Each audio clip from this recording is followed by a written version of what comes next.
ಮೇಕೆಗಳು ಇದೆ, ನಾಯಿಗಳು ಇದೆ. Bureau report, republic Kannada. ನೋಡಿ ಶ್ರುತಿ, ಡಿಬೇಟ್ ಅನ್ನು ನಾವು ಆರಂಭ ಮಾಡೋಣ.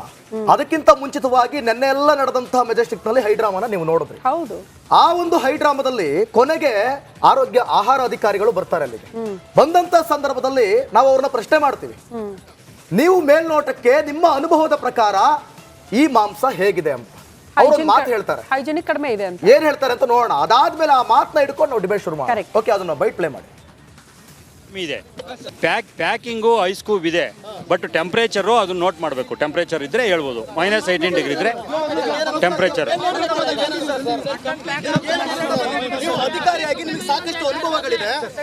ಸ್ವಲ್ಪ ಹೈಜಿನಿಕ್ ಕಮ್ಮಿ ಇದೆ, ಸ್ವಲ್ಪ ಹೈಜಿನಿಕ್ ಕಮ್ಮಿ ಇದೆ, ಸ್ವಲ್ಪ ಹೈಜಿನಿಕ್ ಕಮ್ಮಿ ಇದೆ. ಪ್ಯಾಕಿಂಗು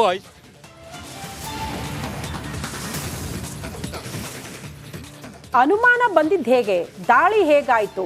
ಹಿಂದೂ ಸಂಘಟನೆಯವರು ನಿನ್ನೆ ಮುಂದೆ ಹೋಗಿ ದಾಳಿ ಮಾಡ್ತಾರೆ, ಇಲ್ಲ ಇದು ಚೆಕ್ ಆಗ್ಲೇಬೇಕು, ಜನರ ಆರೋಗ್ಯದ ಪ್ರಶ್ನೆ ಬಂದ್ಬಿಡುತ್ತೆ ಇಲ್ಲಿ ಅನ್ನುವಂತಹ ವಿಚಾರಗಳೆಲ್ಲ ಪ್ರಸ್ತಾಪ ಆಯಿತು. ಆ ಎಲ್ಲದರ ಕುರಿತು ಇವತ್ತು ಚರ್ಚೆ ಮಾಡೋಣ. ಆಹಾರ ಇಲಾಖೆಯ ನಿಯಮಗಳೇನು, ಆ ನಿಯಮಗಳ ಪಾಲನೆ ಆಯ್ತಾ? ಈ ಮಾಂಸಕ್ಕೆ ಸಂಬಂಧಪಟ್ಟಂತೆ ಒಂದಷ್ಟು ಪರ್ಟಿಕ್ಯುಲರ್ ನಿಯಮಗಳಿದೆ. ಮಾಂಸ ಕಡಿದ ಮೇಲೆ 16 ಗಂಟೆ ಒಳಗಡೆ ಅದನ್ನ ಉಪಯೋಗ ಮಾಡ್ಕೋಬೇಕು.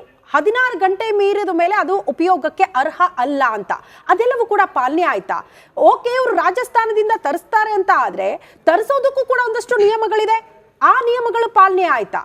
ಮೇಲ್ನೋಟಕ್ಕೆ ಎಲ್ಲೋ ಒಂದ್ ಕಡೆ ನಿಯಮಗಳನ್ನ ಗಾಳಿಗೆ ತೂರಲಾಗಿದೆ ಅನ್ನುವಂತಹ ವಿಚಾರವನ್ನ ಹಿಂದೂ ಸಂಘಟನೆಯವರು ನಿನ್ನೆ ಪ್ರಸ್ತಾಪ ಮಾಡಿಬಿಟ್ರು.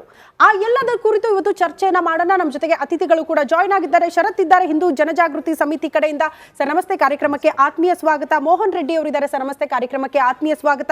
ಅಪ್ಪು ಗೌಡ ಅವರಿದ್ದಾರೆ, ಸ್ಥಳೀಯರು, ಸರ್ ನಮಸ್ತೆ, ಕಾರ್ಯಕ್ರಮಕ್ಕೆ ಆತ್ಮೀಯ ಸ್ವಾಗತ. ರಾಮಕೃಷ್ಣ ಅವರಿದ್ದಾರೆ, ಸರ್ ನಮಸ್ತೆ, ಕಾರ್ಯಕ್ರಮಕ್ಕೆ ಆತ್ಮೀಯ ಸ್ವಾಗತ. ಶರತ್ ಅವರಿಂದ ಪ್ರಾರಂಭ ಮಾಡ್ತೀನಿ. ತಾವು ಕೂಡ ಸ್ಪಾಟ್ ಅಲ್ಲಿ ಇದ್ರಿ ಅಂತ ಭಾವಿಸ್ತೀನಿ. ನಿನ್ನೆ ಇದ್ರ ನೀವು? ನಿನ್ನೆ ಇರ್ಲಿಲ್ಲ, ಬಟ್ ಹೇಗೆ ಸರ್, ಹೇಗೆ ಅನುಮಾನ ಬಂತು? ಜೊತೆಗೆ ನಿನ್ನೆ ಆಗಿರುವಂತಹ ಘಟನಾವಳಿಗಳನ್ನ ನೋಡಿದಾಗ ತಮಗೇನು ಅನಿಸ್ತು ಅಂತ? ಈಗ ರಿಪೋರ್ಟ್ ಅಲ್ಲಿ ನಾವು ನೋಡಿದ್ದೇವೆ, ಅಂದ್ರೆ ಮೇಲ್ನೋಟಕ್ಕೆ ಗಮನಕ್ಕೆ ಬರುವುದು ಅಂತ ಹೇಳಿದ್ರೆ ಇದೊಂದು ರೀತಿಯಲ್ಲಿ ಮಾಂಸ ದಂಧೆ ಒಂದು ನಡೀತಾ ಇದೆ. ಇದು ಈಗ ಅನೇಕ ವರ್ಷಗಳಿಂದ, ಸುಮಾರು ಅವರು ಹೇಳಿರೋ ಪ್ರಕಾರ 12 ವರ್ಷಗಳಿಂದ ಈ ರೀತಿಯ ಮಾಂಸ ಎಲ್ಲಿ ರಾಜಸ್ಥಾನದಿಂದ ಬೆಂಗಳೂರು ಜೋಧ್ಪುರ್ ಎಕ್ಸ್ಪ್ರೆಸ್ ಇದರಲ್ಲಿ ಬರ್ತದೆ, ಮೈಸೂರು ಎಕ್ಸ್ಪ್ರೆಸ್ ಅಲ್ಲಿ ಅಂತ ಹೇಳಿ. ಅಂದ್ರೆ ಇದರ ಬಗ್ಗೆ ಒಂದು ಮೇಲ್ನೋಟಕ್ಕೆ ನೋಡಿದಾಗ ಅನೇಕ ಮುಸಲ್ಮಾನ ವ್ಯಾಪಾರಿಗಳು ಸಹ, ಹಿಂದೂಗಳು ಸಹ ಅದು ಕಂಪ್ಲೇಂಟ್ ಅನ್ನು ಕೊಟ್ಟಿದ್ದಾರೆ, ಈ ಮಾಂಸದಲ್ಲಿ ಮಿಕ್ಸಿಂಗ್ ನಡೀತಾ ಇದೆ, ಇದರ ಬಗ್ಗೆ ತನಿಖೆ ಆಗಬೇಕು. ಈ ವಿಚಾರದಲ್ಲಿ ಅನೇಕ ರೀತಿಯ ಕಂಪ್ಲೇಂಟ್ಗಳು ಹೋಗಿದೆ. ಆದ್ರೆ ಫುಡ್ ಡಿಪಾರ್ಟ್ಮೆಂಟ್ನವರು ಇವತ್ತು ಅದರ ಬಗ್ಗೆ ಒಂದು ದುರ್ಲಕ್ಷ್ಯ ತೋರಿದ್ರಿಂದ ಇವತ್ತು ಹಿಂದೂ ಪರ ಸಂಘಟನೆಗಳು ಅದನ್ನ ನೋಡ್ಬೇಕಾಯ್ತು. ಅಂದ್ರೆ ಇದರಲ್ಲಿ ಒಂದು ರೀತಿಯಲ್ಲಿ ಡಿಪಾರ್ಟ್ಮೆಂಟ್ಗಳು ಸಹ ತಾವು ಒಂದು ಮನವಿಯನ್ನ ಒಂದು ಏನಂತ ಹೇಳ್ತೇವೆ, ಒಂದು ತಿರಸ್ಕಾರ ಮಾಡುವಂಥ ಪರಿಸ್ಥಿತಿ ಬಂದಿದೆ. ಹೀಗೆ ಅಂದರೆ ಜನರ ಜೀವನದ ಮೇಲೆ ಇವತ್ತು ಆಟಡಿಕೆ ಮಾಡುವಂತಹ, ಅವರ ಜೀವನದ ಸ್ವಾಸ್ಥ್ಯ ಹಾಳು ಮಾಡುವಂತಹ ಪ್ರಕ್ರಿಯೆಗಳು ನಡೀತಾ ಇದೆ. ಇದರ ಬಗ್ಗೆ ಈಗ ದೂರ್ ಕೊಟ್ಟರು ಕೂಡ, ಮನವಿ ಮಾಡ್ಕೊಂಡ್ರು ಕೂಡ ಕೇರ್ ಮಾಡಲಿಲ್ಲ, ಜನರ ಆರೋಗ್ಯದ ಬಗ್ಗೆ ಅಧಿಕಾರಿಗಳಿಗೆ ಕಾಳಜಿ ಇಲ್ಲ ಅಂತೀರಿ. ಓಕೆ, ವಾಪಸ್ ಬರ್ತೀನಿ. ಮೋಹನ್ ರೆಡ್ಡಿ ಅವರೇ, ನನಗೊಂದು ಪ್ರಶ್ನೆ ಬಂತು ನಿನ್ನೆ. ಈ ಮಾಂಸ ಸಾಗಾಟ ಮಾಡ್ತಾರಲ್ಲ, ಅದಕ್ಕೂ ಒಂದಷ್ಟು ನಿಯಮಗಳಿದೆ ಅಂತ. ಜೊತೆಗೆ ಇದನ್ನ ಸರಬರಾಜು ಮಾಡ್ತಾರಲ್ಲ ಅಂಗಡಿಗಳಿಗೆ, ಅಲ್ಲಿ ತಿನ್ನುವಂತ ಆಹಾರ, ನಾವೆಲ್ಲ ತಿನ್ನುವಂತ ಆಹಾರ ಹೇಗೆ ಚೆಕ್ಕಿಂಗ್ ಆಗುತ್ತೆ ಅಂತ? ಎಷ್ಟು ವಾರಕ್ಕೊಮ್ಮೆ ಮಾಡ್ತಾರೆ? ಆಹಾರ ಇಲಾಖೆ ಅಧಿಕಾರಿಗಳು ಬರ್ತಾರಾ? ಚೆಕ್ಕಿಂಗ್ ಆಗುತ್ತಾ? ಯಾವ ರೀತಿ ಪ್ರೋಸೆಸ್ ಅನ್ನ ನಮ್ಮ ಅಧಿಕಾರಿಗಳು ಫಾಲೋ ಮಾಡ್ತಿದ್ದಾರೆ ಅನ್ನುವಂತ ಪ್ರಶ್ನೆ. ನಿನ್ನೆ ನಾವು 1 ಗಂಟೆಯಿಂದ ಮತ್ತೆ ಇದೇ ನೋಡ್ತಾ ಇದ್ವಿ, ಇದನ್ನೇ ನೋಡ್ತಾ ಇದ್ದೀರಾ? ಓಕೆ, ಇದಕ್ಕೆ ಚೆಕ್ ಮಾಡೋಣ ಅಂತ ಹೋಗಿದ ಮೇಲೆ ಫಸ್ಟ್ ಇವ್ರನ್ನ ಕಲಿಸಿದ್ವಿ, ಹೆಲ್ತ್ ಡಿಪಾರ್ಟ್ಮೆಂಟ್ ಅವ್ರು ಒಬ್ರು ಬರ್ತಾನೆ ಇಲ್ಲ. ಓಕೆ, ಬರ್ತಾನೆ ಇಲ್ಲ. ಏನ್ ಹೇಳಿದ್ರು ನಿಮಗೆ ಹೇಳಿದಾಗ ಈ ರೀತಿ ಅನುಮಾನ ಇದೆ ಬನ್ನಿ ಅಂತ ಹೇಳಿದಾಗ? ಫಸ್ಟ್ ಒಬ್ರು ಕಲ್ಸ್ಕೊಂಡು, ನೀವು ಇದ್ರಾ ನಿನ್ನೆ ಸ್ಪಾಟ್ ಅಲ್ಲಿ? ಓಕೆ, ಕರ್ಸ್ಕೊಂಡು ಈ ತರ ಮಾಡ್ತಾ ಇದಾರೆ, ಇದು ನೋಡ್ಬೇಕು ಅಂತ ಹೇಳಿದ್ವಿ. ಹೇಳಿದ ಮೇಲೆ ಫಸ್ಟ್ ಬಂದ್ರು, ಬಂದ್ಬಿಟ್ಟು ಅವರು ಮೇಲಾಧಿಕಾರಿಗೆ ಇನ್ಫಾರ್ಮ್ ಮಾಡಿದ್ರು. ಆಮೇಲೆ ಏನಾಯ್ತೋ ಗೊತ್ತಿಲ್ಲ. ಆದ್ಮೇಲೆ ಫೋನ್ ಮಾಡಿದ್ರೆ ನಮ್ಗೆ ಬರಲ್ಲ, ಇದು ಈ ಡಿವಿಷನ್ ನಮ್ಗೆ ಬರಲ್ಲ, ಅವ್ರಿಗೆ ಬರ್ತದೆ. ಎಷ್ಟು ಜನಕ್ಕೆ ಫೋನ್ ಮಾಡಿದ್ರು ಯಾರು ಒಬ್ಬರು ಬರ್ತಾನೆ ಇಲ್ಲ. ಆಮೇಲೆ 112 ಕರ್ಸ್ಕೊಂಡು ಅವ್ರ ಬಗ್ಗೆ ಇವ್ರು ರೈಲ್ವೆ ಅವ್ರನ್ನೇ ಕರ್ಸ್ಕೊಂಡು ಇವ್ರ ಬಗ್ಗೆ ಫೋನ್ ಮಾಡಿದ್ರೆ ಆವಾಗ ಬಂದಿದ್ರು, ಅವ್ರು ಲಾಸ್ಟ್ಗೆ ಬಂದಿದ್ದಾರೆ. ಅಲ್ಲ ನನಗೆ ದಿವಿತ್ ಏನ್ ಅನಿಸ್ತು ಅಂದ್ರೆ ಬಹುತೇಕ ಕಡೆ ನೈತಿಕ ಪೊಲೀಸ್ಗಿರಿ ನೋಡ್ತೀವಿ ನಾವು, ಅದು ತಪ್ಪು, ಅದು ಮಾಡೋ ಹಾಗಿಲ್ಲ. ಆದ್ರೆ ಮನವಿ ಕೊಟ್ಟಾಗ, ದೂರ್ ಕೊಟ್ಟಾಗ ಅಧಿಕಾರಿಗಳು ಬರಲ್ಲ ಅಂದಾಗ ಏನ್ ಮಾಡಕ್ಕಾಗತ್ತೆ? ನಾವೇ ಮುಂದೆ ಹೋಗಿ ಜನರ ಆರೋಗ್ಯದ ಬಗ್ಗೆ ಕಾಳಜಿ ವಹಿಸ್ತೀವಪ್ಪ ಅಂತ ನಿನ್ನೆ ಹಿಂದೂ ಸಂಘಟನೆ ಓಪನ್ ಮಾಡ್ಲೇಬೇಕು. 1 ಗಂಟೆಯಿಂದ ಸ್ಟಾರ್ಟ್ ಆಗಿದೆ ಅಂತ ಹೇಳಿ 1 ಗಂಟೆಯಿಂದ ಸಾಯಂಕಾಲ ನಾವೆಲ್ಲ ಮಾಧ್ಯಮದವರಲ್ಲಿ ಹೋಗ್ತೀವಿ, ಹೋಗಿ ಇಡೀ ರಾಜ್ಯಾದ್ಯಂತ ಸುದ್ದಿ ಸ್ಫೋಟ ಆದ್ರೂ ಕೂಡ ಲಾಸ್ಟ್ ಮೂಮೆಂಟ್ ಅಲ್ಲಿ ಕ್ಲೈಮ್ಯಾಕ್ಸ್ ಅಲ್ಲಿ ಅಧಿಕಾರಿಗಳು ಬಂದು ಏನ್ ಮಾಡ್ತಾರೆ, ಅರ್ಧ ಗಂಟೆ 1 ಅವರ್ ಅಂತ ಹೇಳ್ತಾರೆ, ಅರ್ಧ ಗಂಟೆ ಸ್ಯಾಂಪಲ್ ತಗೊಂಡು ಹೋಗ್ತಾರೆ. ಇವರು ಕೂಡ ಇದ್ರು, ಅಪ್ಪುಗೌಡರು ಕೂಡ ಇದ್ರು, ಜೊತೆಗೆ ರಾಮಕೃಷ್ಣ ಅವರು ಕೂಡ ಇದ್ರು. ನಾನು ರಾಮಕೃಷ್ಣ ಅವರ ಹತ್ರ ಹೋಗ್ತೀನಿ. ರಾಮಕೃಷ್ಣ ಅವರೇ, ನೋಡಿ, ಯಾವತ್ತಾರು ನಾವೇನಾದ್ರೂ ಒಂದು ಆರೋಪವನ್ನು ಅಥವಾ ಕಂಪ್ಲೇಂಟ್ ಮಾಡಕ್ ಹೋದ್ರೆ ಅವರಿಗೆ ಧಕ್ಕೆ ಆಗುತ್ತೆ ಅನ್ನೋ ಮಾತಿದೆ. ಸೊ ನಿಮಗಲ್ಲಿ ಸತ್ಯಾಂಶ ಎಷ್ಟು ನಿಜ ಅನ್ನಿಸ್ತು? ನೀವು ಕಂಡಿದ್ದೇನು? ಎಷ್ಟು ಗಂಟೆಗೆ ವಿಚಾರ ಗೊತ್ತಾಯ್ತು? ಏನ್ ಹೇಳ್ತೀರಿ ಈ ಬಗ್ಗೆ? ಸರ್, ಇದ್ರ ಬಗ್ಗೆ ಮೊದಲನೇದಾಗಿ ನಾವೇನು ಹೇಳ್ತೀನಿ, 1 ತಿಂಗಳು ಮುಂಚೆನೇ ಮಾಹಿತಿ ಇತ್ತು. 1 ತಿಂಗಳು ಮುಂಚೆನೇ ಮಾಹಿತಿ ಇದ್ರೂ ಕೂಡ ನಾವು ಇದು ನಿಜವಾಗ್ಲೂ ತಿಳಿಬೇಕು, ಇದು ನಿಜವಾಗ್ಲೂ ನಡೀತಾ ಇದೆಯಾ ಅನ್ನೋದು ಆಶ್ಚರ್ಯ ಆಯಿತು. ಹೆಚ್ಚು ಕಮ್ಮಿ 10-15 ಟನ್ವರೆಗೂ ಇಲ್ಲಿ ಒಂದೇ ಅಲ್ಲ, ಬೆಂಗಳೂರು ಇಳಿಯುತ್ತೆ, ಮದ್ದೂರು ಇಳಿಯುತ್ತೆ, ಮಂಡ್ಯ ಇಳಿಯುತ್ತೆ, ಮೈಸೂರು ಇಳಿಯುತ್ತೆ. ಇದಕ್ಕಿಂತ ಮುಂಚೆ ಒಂದು ಟೈಮು ನಾವು ಟ್ರೈ ಮಾಡಿದಾಗ ಯಾವುದೇ ಮಾಹಿತಿ ಕೊಡದಲ್ಲೇ ನಾವು ಹೋಗಿ ಸೀಸ್ ಮಾಡಬೇಕು ಅಂತ ಹೋದಾಗ ಅದನ್ನು ಯಾವುದೋ ಗಮನಕ್ಕೆ ಬಂದು ಡೈರೆಕ್ಟಾಗಿ ಮೈಸೂರಲ್ಲಿ ಹೋಗಿ ಇಳಿಸಿದ್ದಾರೆ.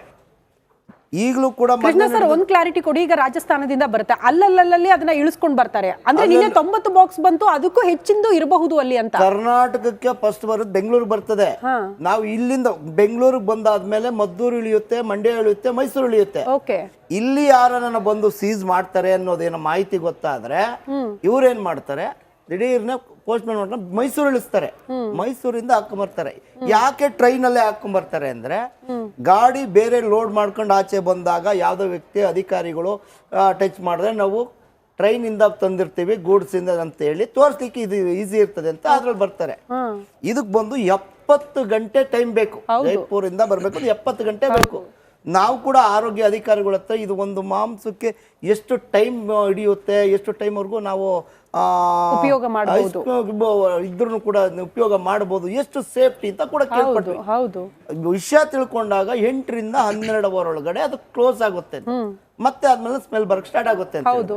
ಅದಲ್ದಲೆ ಮುಖ್ಯವಾಗಿ ಮೊದಲನೇದು ಬಂದು ಅಲ್ಲಿ ರಿಸರ್ವ್ ಬುಕ್ ಆಗಿರೋದು ಫಿಶ್ ಪಾರ್ಸಲ್ ಬರ್ತಾ ಇರೋದು ಅಂತ ಮೆನ್ಷನ್ ಆಗುತ್ತೆ. ಸ್ಟಿಕ್ಕರ್ ಇದೆ. ಇವಾಗ ನಿನ್ನೆ ಸಂಜೆ ನೈಟ್ ಬೆಳಗ್ಗೆ ನಾನು ಸ್ಟೇಷನಿಂದ ಬೇಲ್ತಾಂಡ್ ಆಚೆ ಬರೋದಕ್ಕಿಂತ ಮುಂಚೆ ಅಲ್ಲಿ ಸ್ಟೇಷನ್ಗೆ ಮಾಹಿತಿ ಬಂತು, ಇದು ಫಿಶ್ ಇಂದ ಅಂತ ಲೋಡ್ ಮಾಡಿ ಮಟನ್ ತರೋದು ಅಂತ. ನಾವು ಮಾಧ್ಯಮದವ್ರ ಮುಖಾಂತರನೇ ಕೂಡ ನಾವು ಅಲ್ಲಿ ಹೋಗಿ ನೀವು ಕೇಳ್ತೀವಿ, ಇದು ಪಬ್ಲಿಕ್ ಅಲ್ಲಿ ನೀವು ಬಂದು ಓಪನ್ ಮಾಡಿ ಅಂತ ಕೇಳಿದಾಗ ಏನಂತಾರೆ, ಮಾಧ್ಯಮದವ್ರಿಗೆ ಧಮಕಿ ಹಾಕ್ತಾರೆ. ನೀನ್ ಯಾರು ಕೇಳಕ್ಕೆ ಅಂತಾರೆ. ಅಂದ್ರೆ ಒಂದು ಮಾಧ್ಯಮದವ್ರಿಗೆ ಒಂದು ಧಮಕಿ ಹಾಕ್ತಾನೆ. ನನಗೊಂದು ಕ್ಲಿಯರ್ ಮಾಡಿ, ಫಸ್ಟ್ ಕೇಳದಂತ ಸಂದರ್ಭದಲ್ಲಿ ಇದೇನು ಅಂತ ಕೇಳಿದಾಗ ಅವ್ರು ಏನ್ ಹೇಳಿದ್ರು? ಅವರು ಏನು ಅಂತ ಕೇಳಿದಾಗ ಕೇಳಕ್ಕೆ ನೀನ್ ಯಾರು, ಇದನ್ನ ಕೇಳಕ್ ನೀನ್ ಯಾರು? ಅವಾಗ ನಾವ್ ಹೇಳಿದ್ವಿ, ನಾವು ಒಬ್ಬ ಪಬ್ಲಿಕ್ ಅಂತ ಕೇಳಿದ್ವಿ.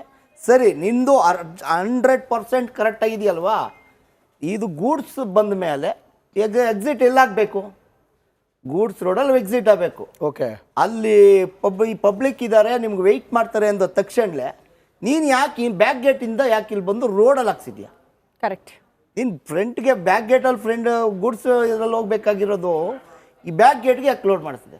ರೋಡಲ್ಲಿ ಅಂತ ತಿನ್ನೋವಂಥದ್ದು ಪಬ್ಲಿಕ್ ರೋಡಲ್ಲಿ ಹಾಕ್ಸಿದ್ದೆ. ಅದಲ್ದಲ್ಲೇ ಹೋಗಿ ಓಪನ್ ಮಾಡಿ ಅಂತ ಕೇಳಿದ್ರೆ ನಾನು ರೌಡಿಸಮ್ ಮಾಡೋದು, ಚಾಕು ಕೂಡ ಹಿಡ್ಕೊಂಡ್ಬಂದಿದ್ರು.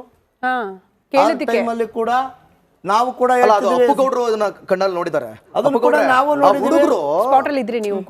ಏನೋ ಅಲ್ಲಿ ಸ್ವಲ್ಪ ಕೆಲವೊಂದು ಹಲ್ಲೆ ಆಯ್ತು, ಜೊತೆಗೆ ಏನೇನೋ ಸಮಸ್ಯೆಗಳಾಯ್ತು ಅಂತ ನೀವು ಅದನ್ನ ನೋಡಿದಿರಾ? ಎಕ್ಸಾಂಪಲ್ ಯಾಕೆ ಹೇಳ್ಬೇಕಂದ್ರೆ, ಹುಡುಗೊಬ್ಬ ಡ್ರ್ಯಾಗನ್ ಹಿಡ್ಕೊಂಡ್ ಬಂದಿದ್ದ. ಓಕೆ, ಕೇಳಿದ್ವಿ, ಜನ ಪಬ್ಲಿಕ್ ಕೇಳ್ಬಾರ್ದು ಸರ್, ಯಾಕೆ ಪಬ್ಲಿಕ್ ಏನಂಗಂದ್ರೆ ನಾವು ಯಾರು ಪಬ್ಲಿಕ್ ಕೇಳೋ ಅಂತ ಕೇರ್ ಅಲ್ವಾ ಯಾರಿಗಾದ್ರು? ಪಬ್ಲಿಕ್ ಕೇಳಿದ್ಕೆ ಏನ್ ಮಾಡ್ತಾರೆ, ಪೊಲೀಸ್ನವ್ರು ಸೈಡಿಗೆ ಕರ್ಕೊಂಡು ಹೋಗ್ತಾರೆ ಹುಡುಗರನ್ನ. ಯಾರನ್ನ ಕರ್ಕೊಂಡು ಹೋಗ್ತಾರೆ? ಒಬ್ಬ ಹುಡುಗನ ಕರ್ಕೊಂಡು ಸೈಡಿಗೆ ಕರ್ಕೊಂಡು ಹೋಗ್ಬಿಡ್ತಾರೆ. ಯಾರವನು? ನಿನ್ನೆ ಇದ್ದ ಅವನು, ನಿನ್ನೆ ಎಕ್ಸಾಂಪಲ್ ಆ ಹುಡುಗ ಜೊತೆ ಅವರು ಪಬ್ಲಿಕ್ ಸಪೋರ್ಟ್ ಮಾಡಿದ್ದು. ಬಟ್ ಪಬ್ಲಿಕ್ ಕೇಳಿದ ಕಾರಣ ಕೇಸ್ ಏನ್ ಮಾಡಿದ್ರು ಅಂದ್ರೆ ಅವ್ನ ಕರ್ಕೊಂಡು ಸೈಡಿಗೆ ಹೋಗ್ಬಿಡ್ತಾರೆ ಪೊಲೀಸ್ನವರು.